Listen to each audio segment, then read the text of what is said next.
Next up is the findings by various YouTubers and also iFixit.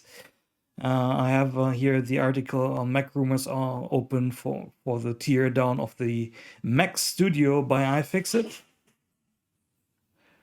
which were finding that there are two SSD slots in the device, and basically on some models only one slot is populated, and they try to swap the SSDs. And as you can read here, I highlight the paragraph and I will read it shortly. Time to find out if this modular storage is actually upgradable. After a lot of testing, some of it interrupted by Apple's server issues, we actually have some definitive answers. Quick interjection from my side. Apple officially states that the Mac Studio is not user upgradable. I continue the quote here.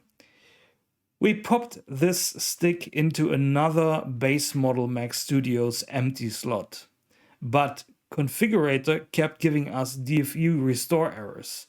No matter the configuration, we haven't gotten two base model drives to boot in a single machine.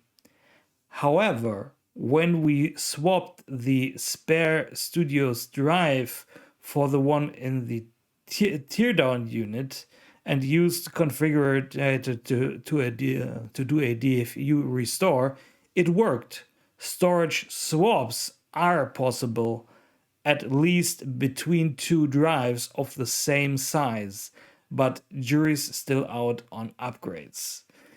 And yeah, there is no upgradability because, as was found out, somehow the storage configuration is configured in the Mac Studio in the M1 chip directly.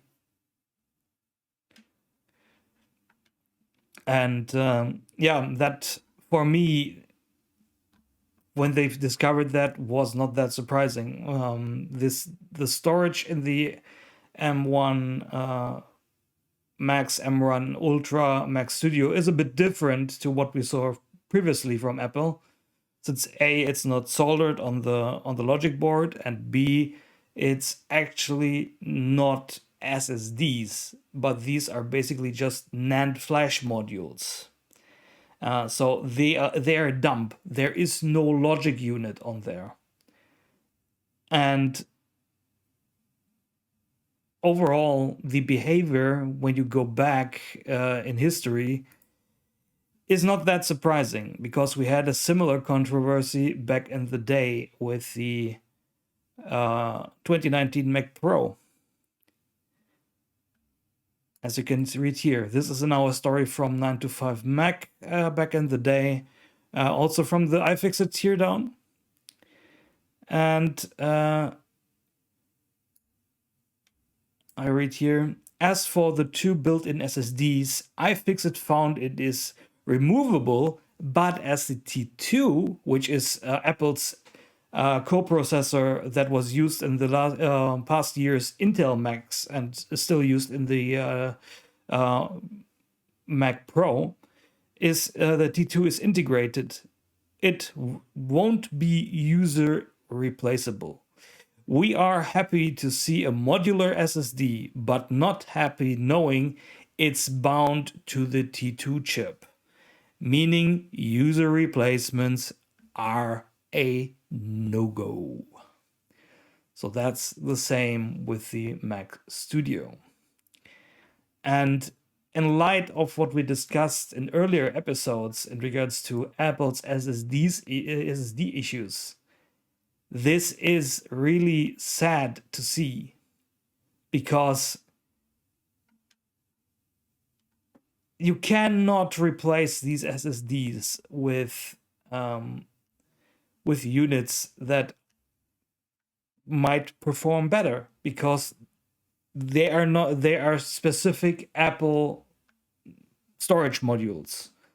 And I don't let it count that there are no alternatives in SSD format, for in regular NVMe SSD format, because for example, I think Kioxia has small NVMe 4.0 drives, who would basically take up more or less the same footprint as the ones that Apple is using in the Mac Studio, and they would be completely user serviceable and user upgradable.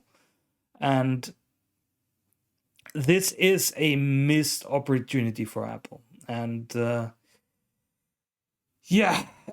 trend with the modularity and the high praise that Apple got for the 2019 Mac Pro is not holding up in 2022, sadly. And we can only hope that Apple changes from their own volition, as it was originally shown last year when they released their statement in regards to offering replacement parts. But yeah, it's sad to see that the situation is still worse, and we have to see and hope that they will either change themselves, which I really think is unlikely, or as with the example from the EU Digital Markets Act that we discussed at the beginning, Apple is going to be forced through regulations to do something different about their the design of their devices. Taking, for example, the 14-inch MacBook Pro that I am, for example, using to record this live stream and podcast. This machine is completely fixed. It's not upgradable.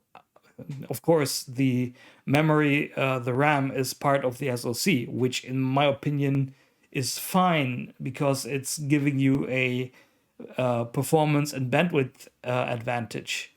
But the storage having to be soldered is, not that nice, especially with the constraints that the current SSDs from Apple have.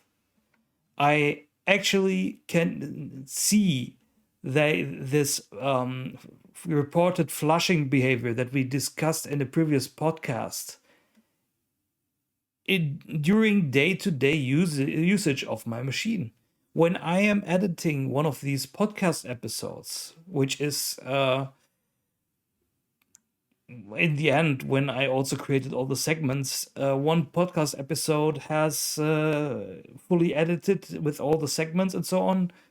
In Final Cut has about 100 gigabytes. And I am offloading those edited episodes always to my NAS. So it doesn't take up so much space on my machine. But what is happening is I see the free capacity of the drive, and when I delete the footage after editing it, I am actually seeing that nothing changes.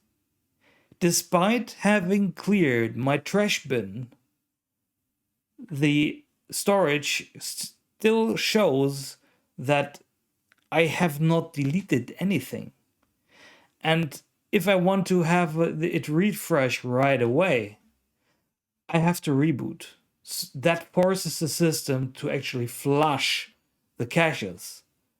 And if you don't reboot, it will do it at some point when it does its automatic maintenance cycle. But that's not good behavior of a system.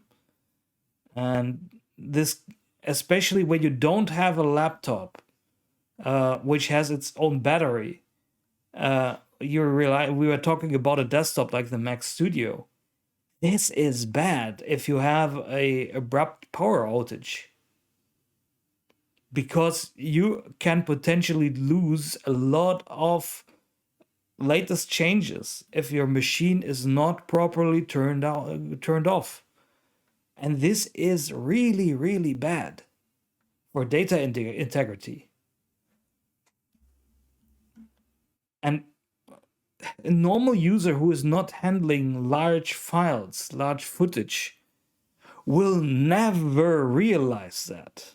I realized that because I deleted over a few hundred gigabytes from my internal SSD. But if I would not do those video projects here, I would not have realized that. And this is combined with this strategy with the SSD policy overall. That's something Apple has to work on.